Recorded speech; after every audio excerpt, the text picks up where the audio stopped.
Hello there. It's been a while since we've given a general market update. So today I want to share with you some facts about what we're seeing in the trenches right now. So as our market, it continues to balance and even correct a bit, it just feels weird. So it makes sense that it would feel strange since we are literally coming off of a crazy, unbalanced, and unhealthy market over the past couple of years. And quite honestly, it's been a pretty good seller's market for the past 10 years or so. That being said, at this point, we're not seeing a market crash, but rather a correction or a balance. When we lived through the real estate crash and the Great Recession, there is no doubt that many of us have a little PTSD that tends to be popping up right now.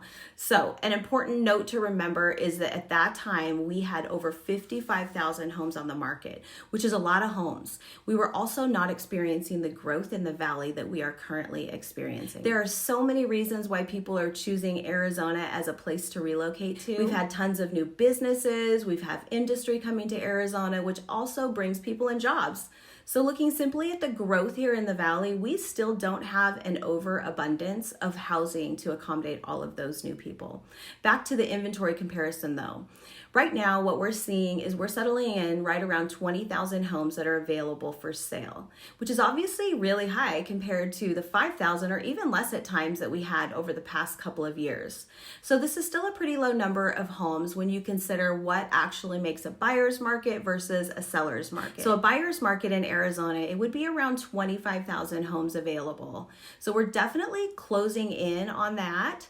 Now, the challenge for home sellers right now is that right now demand, it's really low. So the homes that are available, they're just not being absorbed as quickly as we would like to see or what we would expect as a normal buyer's market. Home values, they're up from the peak of last year. However, we are seeing a rewind of the values from the springtime spike of 2022, which was just before the market started to turn. And what we're seeing is we're landing closer to the values at the beginning of 2022. So we see a large number of home sellers that have come to the market through the summertime.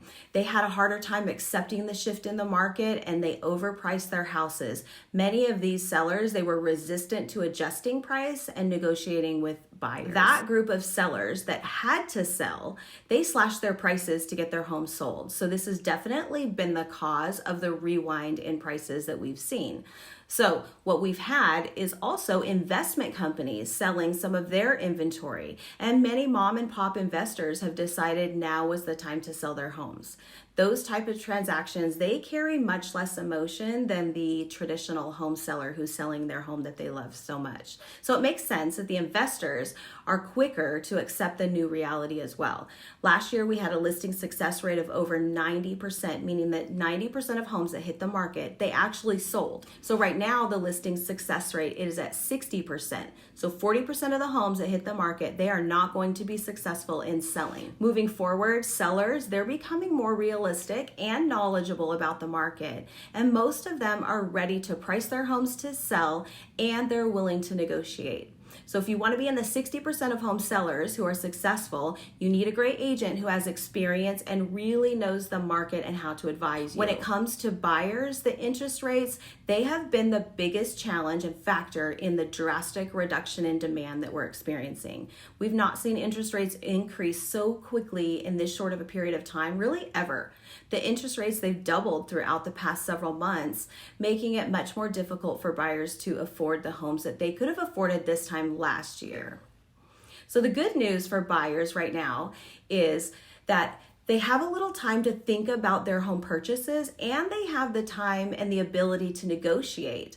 They can negotiate closing costs, concessions to buy down their rate, even purchase price. Buyers have not had this advantage for a very long time. So for the serious buyers right now, there are some great opportunities to purchase homes that might have been untouchable in the last few years. And even for move-up buyers, it's a great time to purchase with a contingency if you have a home to sell. So if you've been considering making a move, we would love to meet with you and to craft a winning strategy for you. If you'd like more information on what's happening in your specific area, reach out to us and we can provide you all of that. So while we don't have a crystal ball, what we do know is that knowledge is power, and our team works hard to stay on top of the market so that we can be your advisors and your advocates no matter what the market conditions are. I hope you have a really great weekend, and I hope that our team is the team that you would choose to help you with your home purchase or sale.